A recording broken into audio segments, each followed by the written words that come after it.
বয়স যখন 7 হয়, বারবার যখন সালাতের কথা বলবেন, সাথে করে নিয়ে দাঁড়াবেন, জুমার দিন মসজিদে নিয়ে যাবেন, মাঝে মাঝে নামাজে নিয়ে যাবেন। 7, 8, 9 এই 3 বছরের ট্রেনিং এ 10 বছর তো এমনি পাক্কা নামাজে হয়ে যাবো। নাকি বলবেন হুজুর আমি তো পড়ি না, আমারই তো খবর নাই। ছেলেরা যে বলবো বাবা নামাজ কায়েম কর, এর আগে কিন্তু নিজের মুসল্লি হইতে হবে। নামাজের ব্যাপারে নো কনসিডারেশন, কোনো ছাড় নাই। সালাত আপনাকে পড়তেই হবে যে কোনো পরিস্থিতিতে। এজন্য 7 বছর বয়স থেকে বিশ্বনবী ওয়ার্নিং দিতে বলেছেন।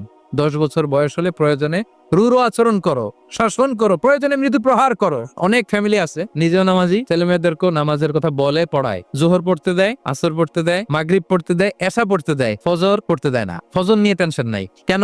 আমার কলিজার টুকরা সন্তান ঘুমায় হুজুর, কাঁচা ঘুম কেমনে ভাঙাই। যেই বাবা মারা মনে করে সকালে কিভাবে ডাকি, করতে চায় না হুজুর, কাঁচা ঘুম কষ্ট হয়ে যায়।